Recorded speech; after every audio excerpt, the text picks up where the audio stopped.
Muda kaya raya, tua masuk surga. Maunya sih gitu ya. Generasi milenial. Hei generasi muda, bangun. Mau kaya? Kerja woi. Ingat gak yang kemarin flexing rumah mewah? Kerjanya ongkang-ongkang. Bodong. Bohongin orang. Model kayak gini, ngarep surga. Lupain. Pingin beli rumah. Kerja keras. Cari duit. Dear 69,38 juta generasi milenial. Ngayal kaya sih nggak apa-apa, asal jangan lupa gerak. Kalian tuh jumlahnya hampir 26% dari total penduduk Indonesia loh. Masa depan negara. Yuk jangan ngayal terus, cepat tentukan. Kapan mau beli rumah dan di mana? Soalnya nih, kami pakai survei Litbang Kompas April 2022 ya. 48% generasi milenial udah mulai galau dengan kesulitan finansial atau keuangan dan pekerjaan. Hanya 8% anak muda milenial di Indonesia yang nggak punya kegalauan soal apapun, terutama ekonomi. Mereka sangat beruntung. Nah, saya pakai data negara lagi nih. Kenapa semua kudu kerja keras? Ingat, harga bahan bangunan untuk bikin rumah juga makin mahal. Awal pandemi kemarin sih turun, tapi sekarang harganya mulai merangkak naik. Jangan tambah galau kalau saya udah paparin fakta. Indeks harga properti residensial alias rumah akhir Maret lalu udah naik 1,7%. Mau kredit? KPR? Coba deh dihitung. Bunganya sekarang rata-rata udah 8%. Naiknya harga bahan bangunan dan bunga KPR inilah yang membuat harga rumah kini kian sulit terjangkau. Makanya, Bu Menteri Keuangan Sri Mulyani udah bilang kan, beli rumah bakal makin sulit. Istilah sekarang kalau gaji dan harga rumah pacaran sih bakal bilang lo, gue, N. Gitu kali sederhananya. Generasi milenial udah dipecut biar kerja. Terus, pemerintah ngapain? Saya, Elgin Fridianto, dan juru kamera Oke Kurniawan, Bisnis Talk, tak pernah setengah-setengah menjadi rujukan pembuat kebijakan, dunia usaha, dan penentu kesejahteraan individu.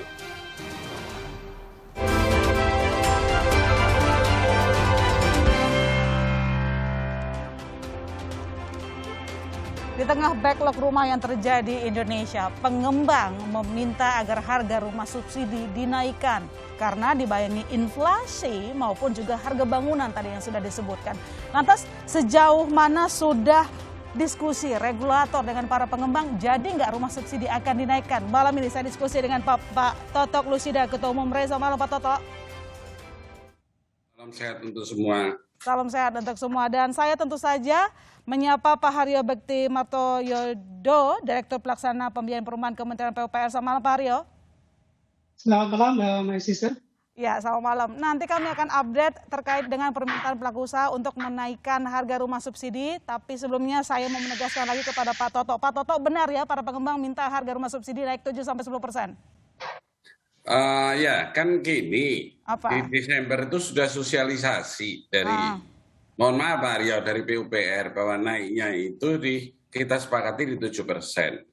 Jadi kita ini udah 3 tahun tidak naik harga untuk rumah subsidi. Nah, tapi sampai hari ini sudah bulan Juli, mau akhir bulan Juli, harga belum naik. Bahkan ada isu katanya dari Departemen Keuangan, kenaikannya akan dilakukan di tahun depan. Oke, tahun depan. Gimana nih Pak Haryo, sebenarnya sudah sampai mana sih proses rencana pengubahan harga rumah subsidi? Disetujui atau tidak sebenarnya? Itu dulu. Ya, baik ya, Mbak Sister, Pak Toto ya. Jadi mungkin sedikit saya menambahkan tadi apa yang Pak Toto sampaikan. Harga terakhir itu di tahun 2020, Mbak Sister ya. Ya. Jadi di 2021 memang tidak naik. Di 2022 ini kami sudah mengusulkan kepada Kementerian Keuangan untuk menyesuaikan harga jual rumah yang diberi fasilitas bebas PPN. Jadi kami sudah sampaikan itu di bulan Maret lalu. Sekarang ini memang posisinya teman-teman Kementerian Keuangan sedang menyiapkan PP terkait dengan fasilitas PPN. Karena di dalam PP tersebut banyak sektor yang terlibat, tidak hanya perumahan, ada juga transportasi, pendidikan, kedokteran, dan sebagainya. Itu PP tersebut merupakan turunan dari Undang-Undang Harmonisasi Peraturan Perpajakan. Nah, nanti PMK yang mengatur bebas PPN untuk harga jual rumah itu mengacu kepada PP yang sekarang ini sedang difinalisasi harmonisasinya. Gitu ya Mbak, my sister ya. Jadi memang masih ada waktu yang perlu kita tunggu setelah PP itu diundangkan, kemudian PMK terkait dengan bebas PPN nanti akan mengacu kepada PP tersebut. Gitu Mbak, my sister. Berarti benar disebutkan tadi sama Pak Toto bahwa ini nantinya kemungkinan untuk realisasi kenaikan harga rumah subsidi di tahun depan. Kalau dilihat dari jadwalnya bisa jadi lebih cepat ya, karena PP itu sekarang sudah finalisasi ya untuk harmonisasi dengan berbagai kementerian teknis terkait. Tentunya nanti ada waktu di mana ada legalisasi PP, kemudian PMK itu ya disiapkan. Mudah-mudahan ya kita berharap bisa cepat ya Mbak. Mudah-mudahan bisa cepat sebelum masuk tahun depan. Pak Toto gimana? Agak lega mendengar jawaban dari Pak Haryo? Pengusaha itu, Mbak My Sister, butuhnya itu kan kepastian. Nah sekarang ini kan sudah bisa dilihat, karena PUPR bukan yang salah di sini. Bolanya ada di Departemen Keuangan. Jadi kita Desember sudah sepakat, sudah sosialisasi, kemudian di Maret sudah diusulkan ke Departemen Keuangan, berarti sekarang sudah 4 bulan ngendon di Departemen Keuangan tanpa kabar. Atau mungkin Departemen Keuangan menjaga untuk inflasi. Jadi kalau 7% kenaikan rumah sederhana, yang penting kita lebih kontrol ke rumah non sederhananya. Kenapa? Rumah non sederhana sekarang ini kan kita REI masih kendalikan ke anggota, average kita masih di bawah 3%, sekitar 2% naiknya. Nah, kami harapkan kalau ini PPN-DTP bisa diperpanjang seperti usul REI dan asosiasi lain, itu bisa mengendalikan inflasi juga, karena otomatis kan harganya relatif tidak naik. Pak Toto, tapi kan PPN-DTP udah dinaikin sampai September 2022, masih kurang panjang berarti? Loh, apa yang dilakukan dengan PPN-DTP itu selalu saya sudah mengeluh, bahwa masyarakat juga mengeluh, karena memang keluarnya di bulan Februari pertengahan. Tapi dikasih batas waktu pendaftaran sampai bulan Maret. Sehingga relatif yang ikut PPN-DTP hanya kecil sekali dari teman-teman pengembang untuk end user-nya fasilitas itu. Nah itu kan kalau mau ngasih, maksud saya ya sekalian setahun. Karena beli rumah beda sama beli mobil. Kalau beli mobil, mobilnya siap, kita beli, semua produknya sama. Kalau rumah, end user itu selalu kalau beli melihat dari pondasinya, benar apa enggak, pemakaian bahan-bahannya, kualitasnya, itu dilihat. Bahkan rumah sederhana bersubsidi pun, itu kalau saya ke daerah-daerah, mereka para masyarakat berpenghasilan rendah, itu selalu melihat tiap hari pulang kerja melihat pembangunan rumahnya sampai dengan selesai. Jadi berbeda. Berarti permintaan perpanjangan dari PPN-DTP setidaknya selama setahun ini sudah disampaikan ke Kementerian Keuangan? Sudah, kita sudah usulkan juga ke waktu itu ada diskusi dikoordinir oleh Kementerian Perekonomian, koordinator perekonomian, dari Pak Deputinya yang sangat intens terhadap properti, kita sudah sampaikan. Karena kalau PPN-DTP diperpanjang, relatif inflasi di properti sudah nggak ada. Oke, baik. Tapi saya ke Pak Haryo kalau begitu. Pak Haryo, terkait dengan kebutuhan rumah dan tadi disebutkan nanti mungkin sebelum memasuki awal tahun akan tersedia harga baru begitu. Tapi mungkin bisa dielaborasi lagi begitu dari dalam revisi tersebut apa saja isi yang mungkin paling dekat final gitu. Sorry, Mbak, apa pertanyaannya, Mbak? Aturannya kan akan selesai kira-kira di tahun 2023 ya, untuk revisi harga rumah subsidi. Nah ini mungkin bisa dielaborasi isi poin-poinnya apa saja?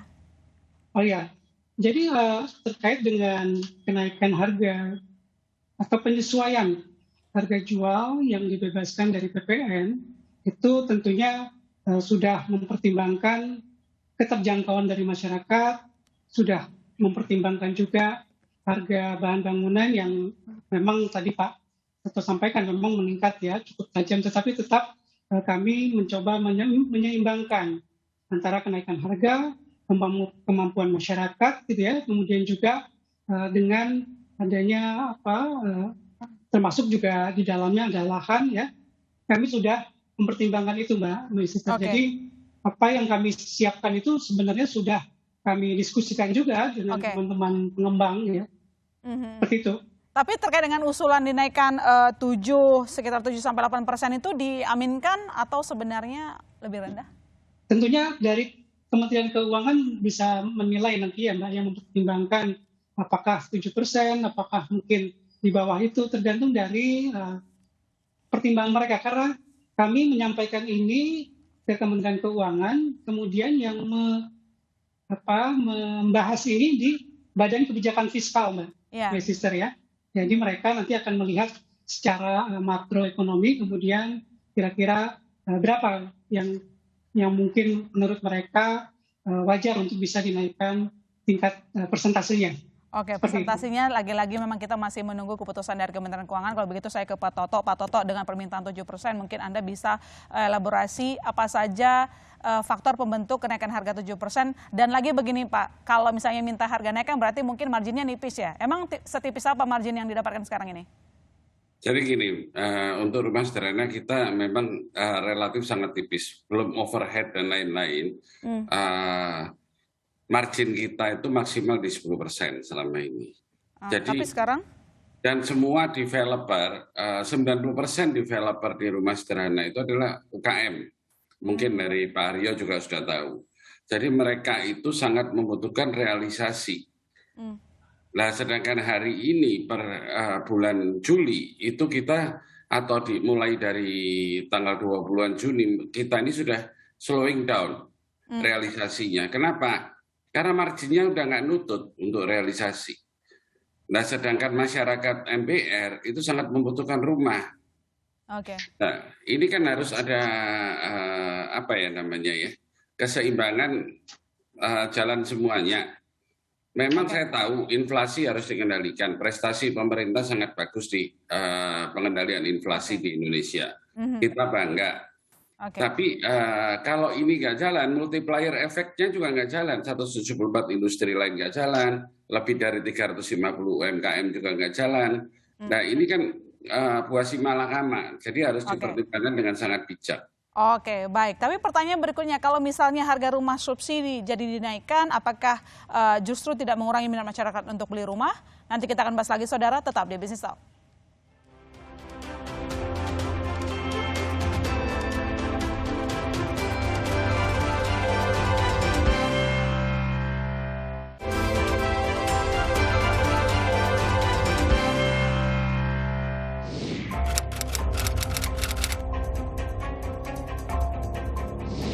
Alhamdulillah udah.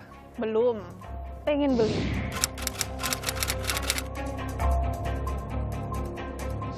Kalau untuk sekarang itu harga rumah, ya betul makin naik karena mungkin tergantung posisi rumahnya di mana dulu kali ya. Kalau di pesisir kota agak murah, cuman akses kita untuk ke kota dan ke tempat hiburan agak jauh. Kalau di tengah kota, akses kemana-mana dekat, harga juga oke dan cukup tinggi. Kalau saya di daerah Tangerang Selatan, Pamulang. Kayaknya lumayan mahal ya. Untuk KPR lebih ringan gitu. Tapi kalau misal kita yang non KPR gitu kayaknya agak sulit gitu. Misal untuk gaji UMR.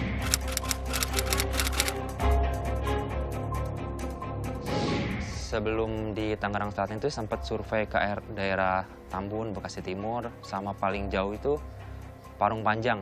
Untuk yang Parung Panjang akses umum susah. sama lebih ke banyak mobil besar sih, keselamatan juga kan sedikit deg-degan ya.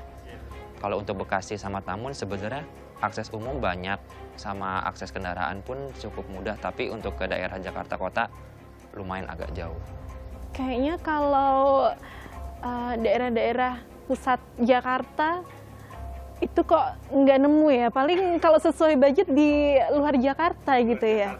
Tangerang, Depok, paling kalau cari rumah di sekitaran Jakarta, walaupun jauh ya. Anda kembali di Bisnis Talk, kita lanjutkan diskusi kita. Saya ke Pak Toto, kalau begitu Pak Toto, itu dia tadi jawaban dari millennials yang kemarin Bu Menteri juga bilang ya, aduh rumah makin mahal tapi daya belinya itu nggak ada. Nah pertanyaan begini, kalau nanti misalnya harga rumah subsidi dinaikkan, bukankah ini juga makin mempersulit mereka yang ingin memiliki rumah pertama? Jadi nggak kuat beli gitu. Dari kondisi yang ada ini, memang kita sudah melihat pengalaman di Amerika. Jadi Amerika itu menaikkan luar biasa, average di 19,7%, tapi pembeliannya menurun. Nah, itu kondisi itu sangat terpengaruh terhadap penjualan, karena kita dunia usaha itu lebih ke arah Oke, ada masalah teknis dengan Pak Toto. Saya ke Pak Haryo. Kalau begitu Pak Haryo sudah mendengar suara saya? Sudah, My Sister. Oke, Pak Haryo begini, satu sisi memang pengembang minta dinaikkan harga rumah karena jadi memang kondisi yang ada. Bisa didengar suara saya? Bisa Pak Toto, silakan.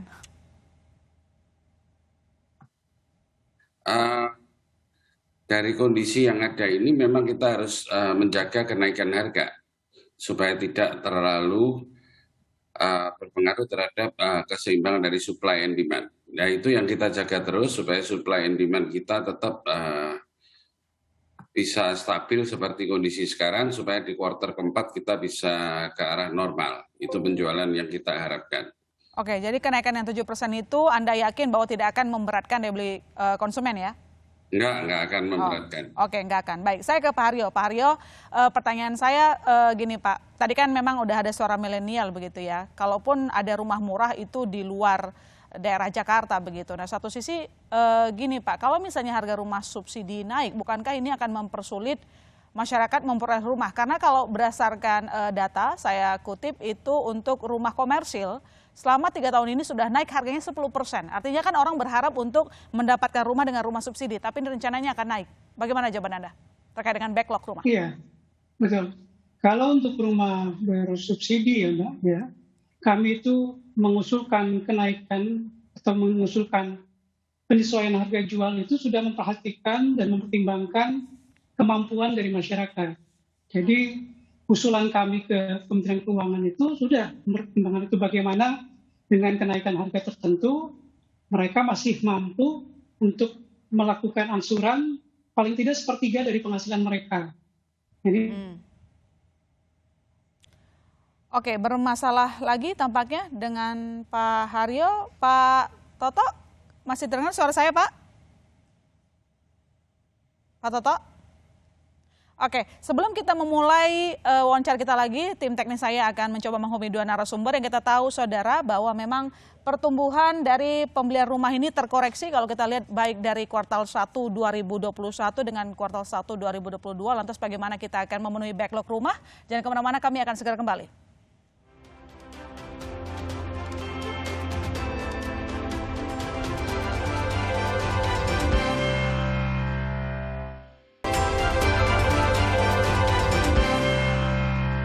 Anda kembali di Bisnis Talk dan sudah hadir bersama kita Mbak Titis Nurdiana, wartawan Sinar Kontan. Selamat malam Mbak Titis. Selamat malam Ilona. Selamat malam Bapak-bapak semuanya. selamat malam. Pak Rio apa kabar? Baik, alhamdulillah. Pak Toto apa kabar Pak? Kayaknya masih ada masalah teknis tampaknya. Saya ke Pak Haryo lagi, kalau begitu Pak Haryo tadi Anda mengatakan ada hitung-hitungan tertentu lah gitu. Tapi kalau boleh dibocorin, memang berapa sih yang disarankan ke Kemenkyu untuk kenaikan harga rumah subsidi? Apakah sesuai dengan permintaan dari pengembang atau PUPR punya hitungannya sendiri? Ya, kalau angka bisa bergerak ya Mbak ya. Apakah 7%, apakah 5% itu nanti kita lihat ya. Karena terus terang kami sudah mencoba menghitung dengan sedemikian rupa sehingga masukan dari teman-teman pengembang, kemudian juga diskusi dengan teman-teman Kementerian Keuangan itu sudah bisa sejalan gitu Mbak. Itu aja mungkin Mbak.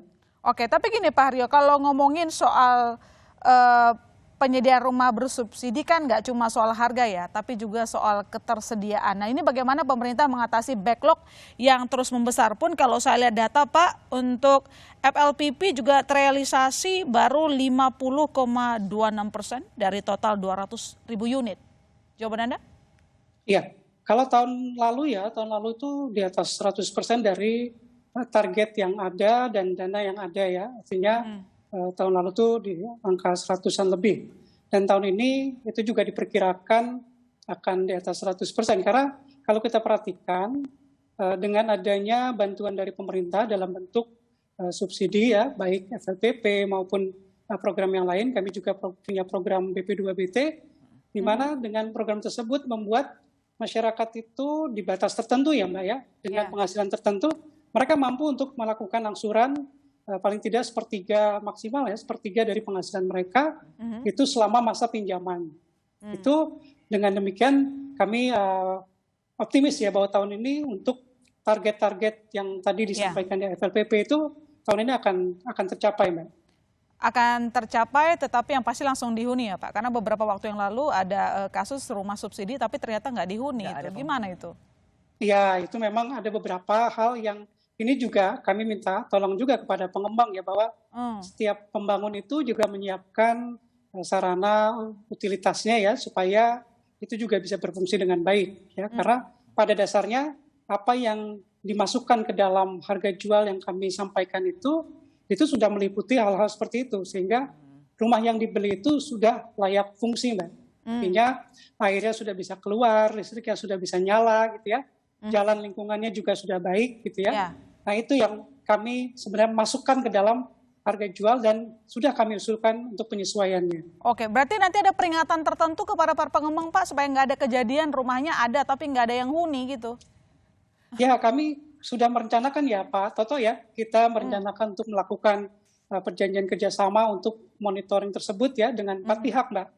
Jadi dari pihak asosiasi pengembang, pihak bank pelaksana, pihak BP Tapera sebagai pengelola dana FLPP, dan Kementerian PUPR. Oke, baik. Pak Toto, sebelum lebih jauh lagi kita ngomongin soal ketersediaan rumah, begitu satu sisi kan memang dari tadi kita concernnya pengembang butuh kenaikan harga rumah subsidi. Tetapi sekali lagi realita di lapangan ada rumah subsidi, rumahnya ada, orang yang nggak ada. Gimana nanti proses lebih tegas ke para pengembang yang dilakukan oleh Rey? Ya sekarang gini, kendala yang paling utama itu tadi yang sudah disampaikan oleh masyarakat yang diwawancara adalah lokasinya tambah lama tambah pikir, karena harganya memang harus terjangkau masyarakat MBR, kan gitu kan. Jadi karena kondisi itu salah satu kendala yang utama itu adalah mereka menunggu dulu keramaian dalam lingkungan yang ada, dalam lingkungan sekitar perumahan, baru menghuni. Kedua, mereka yang berinvestasi dalam artian gini, dia tugas misalnya tentara, tugas di Papua, tapi dia aslinya kampungnya dari Mojokerto, Jawa Timur. Dia akan beli rumah di Mojokerto, Jawa Timur untuk tempat tinggal di kemudian hari. Jadi selama mereka bertugas, beliau-beliau yang tugas negara itu akan meninggalkan rumah itu. Nah, rumah yang dibangun kalau dibiarin kosong itu pasti rusak. Itu yang terjadi. Makanya kita mulai kerjasama untuk bagaimana mereka tetap bisa merawat rumah yang kosong itu supaya tidak terkesan bahwa rumah-rumah yang ada itu adalah rumah dihuni oleh hantu. Iya. Baik. Ini bukan salah sasaran, Pak, maksudnya, Bukan Pak. karena salah sasaran atau gimana ini? Apa yang perlu kita perbaiki? Ya, kalau kita perbaikannya, ya itu tadi, kita komunikasi dengan end user. Kalau dia tugas di luar, bagaimana dia tetap merawat, seperti halnya kalau rumah susun kan ada iuran lingkungan ya. Ya. Oh iya. Nah, iuran lingkungan itu untuk merawat lingkungan yang ada, termasuk rumah yang belum ditinggali itu. Oke, baik. Saya ke Mbak Titis. Kalau begitu, Mbak Titis, ini kan malah bikin anak muda makin galau sih tampaknya, terutama keluarga muda. Soalnya kalau kata Menteri Keuangan, mau punya rumah tetapi tidak punya pendapatan yang cukup. Seperti berikut, kita dengerin dulu ya sekali lagi apa kata Bu Menteri. Mereka cannot afford untuk mendapatkan rumah. Karena mereka butuh tapi cannot afford. Purchasing power mereka dibandingkan harga rumahnya lebih tinggi. Sehingga mereka akhirnya end up dengan either tinggal di rumah mertua atau dia nyewa. Iya kan? Kalau mertuanya punya rumah juga. Kalau mertuanya nggak punya rumah juga itu jadi masalah lebih lagi. Jadi menggulung per generasi. Ya, kalau mertuanya punya rumah, kalau enggak jadi sandwich generation. Itu mungkin maksudnya begitu. Nah, dengan penjelasan dari Bu Menteri, redaksional memandangnya apa? Apakah ini merupakan sinyal-sinyal bahwa kenaikan harga rumah subsidi mungkin tidak akan dilakukan tahun ini begitu? Yang kedua, apakah tepat begitu? Karena satu sisi kan pengembang ibaratnya ya marginnya nipis gitulah ya gitu. Karena harga tanah naik, harga bahan bangunan naik begitu. Kalau kita melihatnya gimana? Dari sinyal yang diberikan Bu Sri Mulyani dari pandangan redaksi, mungkin Pak Toto nanti bisa koreksi me if I'm wrong gitu ya. Sebetulnya gini, tadi kan sebetulnya gini, margin dari pengembang sudah tipis, sudah mengusulkan kenaikan yang diusulkan 7%. Sementara pemerintah sendiri kalau dari sinyal-sinyalnya benar-benar menjaga inflasi. Karena memang inflasi itu menggerus penghasilan banyak masyarakat kita. Nah, problema inilah yang memang harus segera diselesaikan. Apa yang menjadi prioritas pemerintah? Apakah menjaga inflasi dulu ataukah gitu? Tapi ini kan sebetulnya kayak apa ya? Ini ya simalakama. Kalau bahasanya Pak Toto tadi adalah simalakama, bahwa dulu awalnya ketika zaman Covid, pengusaha dikasih insentif termasuk properti yang luar biasa karena disadari betul ada 174 turunan turunan sektor properti. Untuk menjaga multiplier efeknya. Ya, multiplier efeknya segitu besarnya. Nah, kalau ini tidak terjadi, maka properti menjadi bermasalah lagi. Sementara salah satu penggerak ekonomi juga dari sektor properti. Kita mendorong ekonomi juga antara lain dari sektor properti. Itulah kenapa insentif harus diberikan. Itu ketika zaman pandemi. Nah, ketika ekonomi sudah mulai pulih, tuntutannya berbeda. Ketika inflasi tinggi dan kemudian diikuti dengan kenaikan harga bahan bangunan, kemudian UMR juga naik, gitu. UMP juga naik, dan kemudian spending masyarakat baru mulai ini. Nah, kita dihadapkan pada persoalan lain lagi, yakni inflasi yang kemudian didorong oleh kenaikan suku bunga. Nah, ini menjadi tantangan yang sangat serius di industri properti karena begitu bunga naik, dimulai dari global, kemudian Bank Indonesia Kamis ini akan menentukan apakah menaikkan suku bunga atau tidak. Nah, jika ini terjadi, maka harga properti, harga rumah, baik itu rumah yang kemudian disubsidi, yang kemudian diusulkan naik, ada potensi naik. Kemudian rumah sederhana yang tadi disebutkan oleh Pak Toto itu juga ada kemungkinan naik. Usulannya 7%, sementara inflasi sebetulnya kan nggak sampai segitu. Ditahan terus karena pemerintah melakukan penahan. Nah, itu kan inflasi taruh kata 5% seperti target pemerintah ya, 5+1. Artinya dianggap juga bahwa usulan kenaikan terlalu besar. Nah, keberanian di sinilah titik keseimbangan seperti tadi ya Pak Haryo bilang, bahwa pemerintah sangat mungkin mencari titik keseimbangan. Nah, keseimbangannya ini ditunggu, tapi pengusaha memang betul butuh kepastian. Karena begitu tidak ada kepastian, maka itu efeknya adalah ke pengusaha. Pengusaha jangan salah ya, pengusaha itu juga punya pekerja. Nah, efek inilah yang memang harus diputuskan secara bijaksana oleh pemerintah, apa yang diambil, menolong siapa, ataukah ada inovasi yang dilakukan yang lainnya untuk memberikan subsidi. Sebetulnya banyak sekali yang sudah yang bisa dilakukan oleh pemerintah untuk bisa menjaga harga rumah pengusaha tanpa teriak.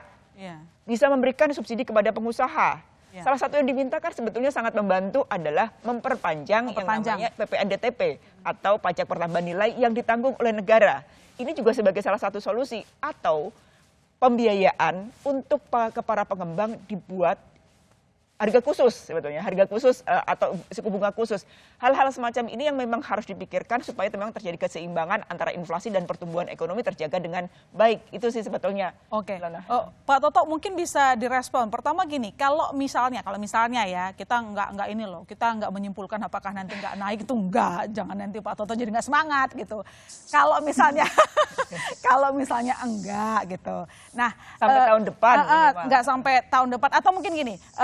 Insentif itu ada dikasih, tetapi apakah itu cukup, atau mungkin kita menyinggung sedikit lagi bahwa memang pengembang butuh insentif tambahan begitu. Kalau sampai memang kenaikan harga patokan rumah subsidi itu tidak diaminkan gitu, gimana? Belum ya, gimana? Jadi gini ya, beda antara rumah non sederhana bersubsidi sama rumah yang sederhana bersubsidi. Ya. Kalau rumah menengah atas itu bersangkutan dengan PPNBTP program yang mulai tahun lalu. Ya sangat membantu. Dan itu kenapa saya minta diteruskan untuk menjaga inflasi. Karena dengan naiknya bahan material perlu adanya supaya menjaga tidak terjadi inflasi terhadap rumah menengah atas. Kalau rumah sederhana bersubsidi, kita sudah tadi disampaikan Pak Haryo, mulai tahun terakhir harga di 2019. Jadi 2020, Pak. 2020. Oke. Ya, itu kan ada inflasi yang tiap tahun yang kita alami. Kemudian sekarang memang ada kenaikan luar biasa dari bahan-bahan material. Dan perhitungan yang dilakukan sampai Desember, 7% itu adalah harga, waktu itu saya ambil contoh, besi itu masih di sekitar 7.000 per kilonya. Sedangkan sekarang sempat di 14.000, sekarang sudah turun di 13.000. Jadi hal-hal ini apa yang terjadi memang apa yang disampaikan Bu Sri Mulyani, sejak kita zaman merdeka ya memang harga rumah kenaikannya bukan hanya tergantung material tapi juga tergantung lokasi. Itu yang membuat mereka tergusur ke pinggiran. Nah, hal ini kami dengan PUPR yang diinisiasi oleh PUPR, kita mau mencoba untuk memberikan formula rent to own. Jadi menyewa sambil membeli. Memang ada beberapa konsep yang belum kita sepakati, termasuk dengan para pengusaha industri, tempat para karyawan bekerja, para buruh bekerja. Karena ada yang mintanya, oke, saya memiliki 100%. Lah, padahal tujuan kita adalah karyawan atau buruh yang kemudian akan memiliki rumah itu secara penuh. Nah, mereka bisa memiliki yang cukup efektif di tempat kerjanya.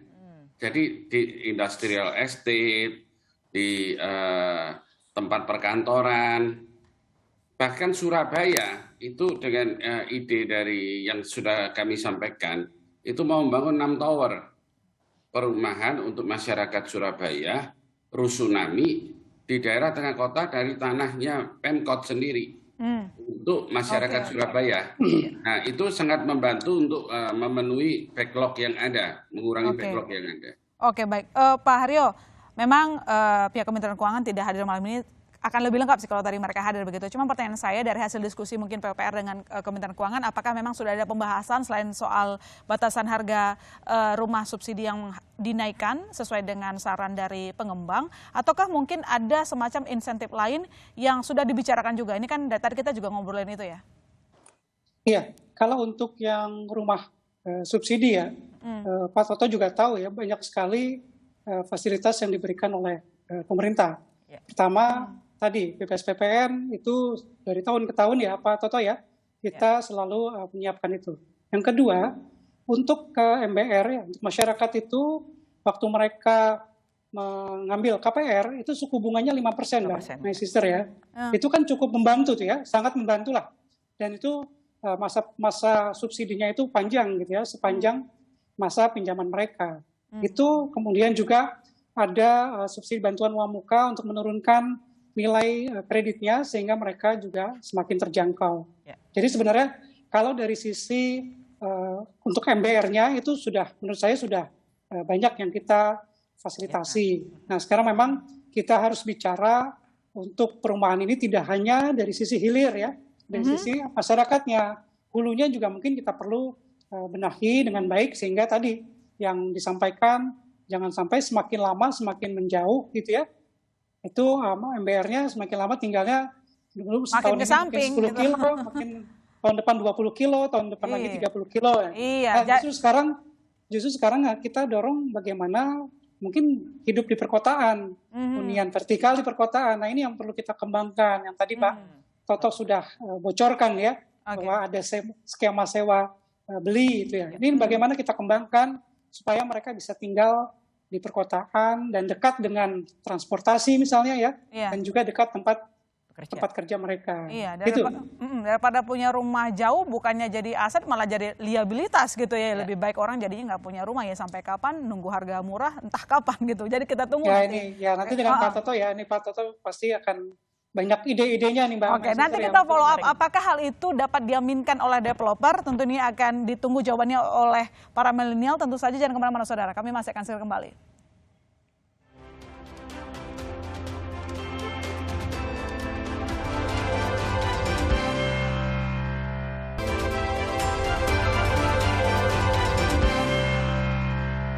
Kita lanjutkan dialog kita. Ini pertanyaan penting buat Pak Toto. Apakah memungkinkan rumah subsidi nggak jauh-jauh dari pusat kota?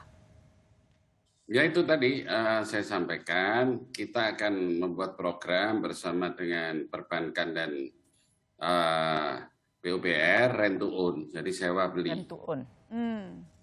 Jadi itu lagi kita matangkan. Besok pun kita dengan PUPR mulai rapat 2 hari berturut-turut untuk mematangkan ini, karena Pak Menteri sudah minta untuk segera direalisasikan supaya kebutuhan khususnya kaum milenial ini bisa tercover.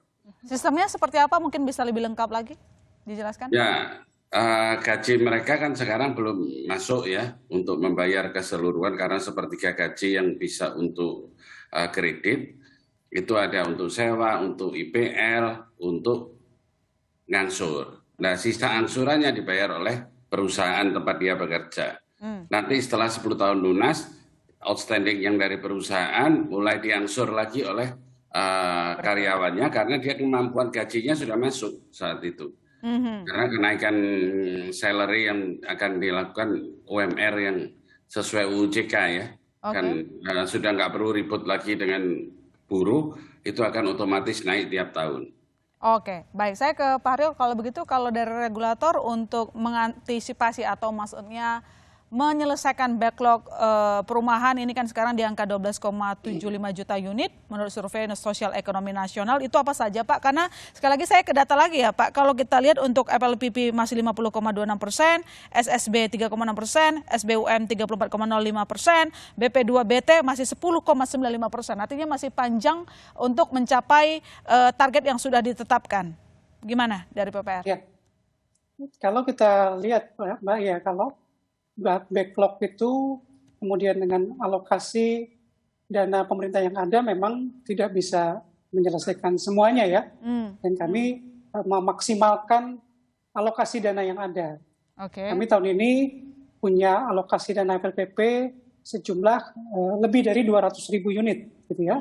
Kemudian untuk BP2BT itu kurang lebih memang di angka 20-an ribu unit. Nah ini sebenarnya dengan memaksimalkan alokasi dana yang ada, dana FLPP, dana BP2BT, nah ini bagaimana kita bisa menambah ya dengan jumlah di atas tadi, dengan dana yang ada, kita lakukan mungkin tahun depan nanti ya kita modifikasi supaya itu bisa ada peningkatan unit yang bisa ditambahkan ya, untuk bisa dengan dana yang ada, gitu Mbak. Kalau misalnya kita minta dana mungkin bisa saja ya, tetapi tetap kita harus memastikan alokasi dana yang ada, kita lakukan optimalisasi, itu bisa diharapkan bisa menambah, paling tidak menambah mungkin beberapa persen dari alokasi yang ada untuk bisa diberikan kepada MBR yang lain. Mungkin itu Oke, kalau dari PUPR jawabannya adalah karena Optimalkan ya, optimalisasi dari dana yang optimalisasikan ada. anggaran yang ada, tetapi belum Iya. bisa menyelesaikan karena memang anggarannya yang terbatas begitu. Nah, mau Titis kembali ke soal angka backlog perumahan di angka 12,75 juta unit itu tadi. Nah, dengan tadi disampaikan oleh Pak Toto, ternyata ada inovasinya dilakukan, tetapi kalau dari Kementerian PUPR mengatakan ya selama kalau ada anggaran mungkin ya, kalau saya bikin sedikit instan itu selama anggarannya banyak mungkin ketersediaan rumahnya itu makin banyak gitu. Tapi kalau dari kita sendiri dari redaksional, apa yang kita perlu perbaiki dari hulu ke hilir supaya backlog itu bisa kita selesaikan? Kebutuhan rumah itu kan seiring dengan jumlah orang yang memang membutuhkan gitu. Itu kan terusan naik, sementara Dan banyak pindah ke Jawa. Ya. Karena memang pusat center ekonomi ada di Jawa gitu. Itu sangat dimaklumi gitu, dimaklumi pemerataan pembangunan memang harus dilakukan gitu. Nah, backlog yang 12,75 itu memang persoalan besar. Meskipun pemerintah terus melakukan berbagai cara dengan menambah aneka fasilitas agar MBR itu bisa memiliki rumah. Even itu jauh, tetap namanya kepemilikan rumah itu kan sebenarnya dijamin sama undang-undang dasar gitu kan, bahwa papan itu menjadi salah satu yang harus dipenuhi oleh negara dan dijamin oleh negara. Nah, inilah kenapa pemerintah memang harus melakukan inovasi.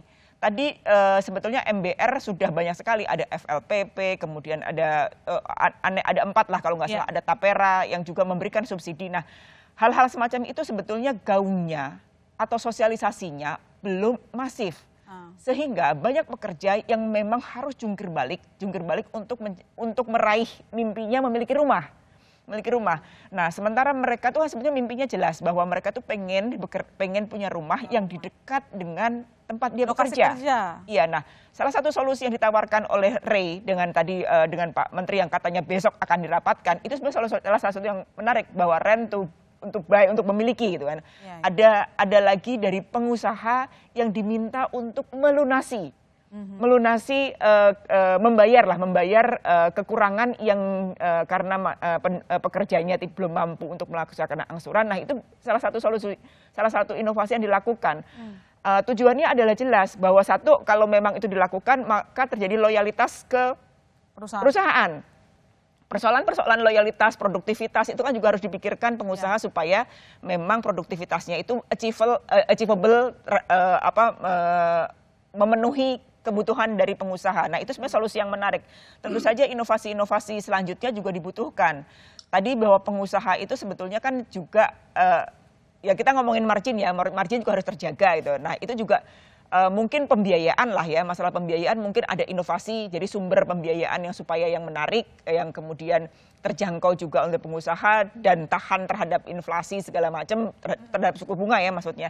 Nah, itu juga bisa dilakukan gitu. Toh itu kan sebenarnya ada sebetulnya muncul social bond, pendanaan baru dan ngomongin inklusi ya. Jadi supaya bisa menyelesaikan hulu dan hilir, supaya pengusaha juga mendapatkan pembiayaan dengan suku bunga yang affordable, sementara harga tanah juga bisa disediakan oleh negara. Aneka inovasi bisa dilakukan. Intinya adalah bagaimana kita bersama mampu menyediakan rumah yang memang kebutuhan papan adalah kebutuhan primer yang dijamin oleh undang-undang. Itu sebetulnya tempat berteduh bagi keluarga begitu. Dan kita sudah mencapai di akhir. Saya meminta narasumber saya untuk memberikan masing-masing closing statement, tapi singkat-singkat saja. Pak Haryo mungkin dulu, silakan. Ya, baik Mbak, my sister. Jadi untuk rumah MBR dan juga backlog ya. Backlog itu lapisannya luas ya, dari mulai yang paling rendah sampai yang paling tinggi. Nah, untuk MBR, sebagaimana tadi saya sampaikan, kita perlu dorong dari hulu ke hilir, bagaimana supply-nya dan bagaimana demand untuk MBR-nya. Kemudian kita dorong juga ke depan hunian vertikal di perkotaan, itu sudah menurut saya sudah menjadi satu hal yang harus kita pertimbangkan untuk disiapkan dengan berbagai fasilitas yang ada, dengan berbagai model-model aneka pembiayaan yang semakin lama semakin banyak sebenarnya. Baik. Saya rasa itu, Mbak. Baik, terima kasih Pak Haryo. Silakan Pak Toto. Terima kasih. Jadi perumahan khususnya hunian itu tidak bisa hanya satu sisi dari sisi pengusaha atau dari satu sisi PUPR. Jadi kolaborasi dari beberapa institusi yang ada di pemerintah, perbankan, kemudian dari developers, asosiasi, juga dari masyarakat untuk berkolaborasi sehingga menjaga sustainability dari rumah yang tersedia yang ada di Indonesia. Oke, baik. Semoga cita-cita kita backlog perumahan dapat teratasi ya Mbak Titi. Sekali lagi semoga juga solusinya nanti pengembang nggak rugi, masyarakat juga nggak rugi, rumahnya nggak jauh-jauh dari tempat kerja gitu ya. Dengan demikian saya ucapkan terima kasih kepada narasumber yang telah hadir bersama kami, Pak Haryo Bekti Mortoyodo, Direktur Pelaksana Pembiayaan Perumahan Kementerian PUPR. Terima kasih Pak Haryo atas penjelasannya. Kami tunggu nanti finalnya ya, supaya Pak Toto senyum gitu. Saya juga terima kasih ke Pak Toto Lusida, Ketua Umum REI. Senyum dengan saya. Mungkin nanti kalau udah diketok palu lebih sumringah gitu. Terima kasih Pak Toto atas waktunya di Bisnis Talk dan tentu saja. Pak Toto. Ya, dan tentu saja wartawan Senior Kontan Mbak Titis Nurdiana atas pandangan redaksional yang selalu keren. Dengan demikian saudara, saya masih Tarigan undur diri. Sampai jumpa Selasa depan.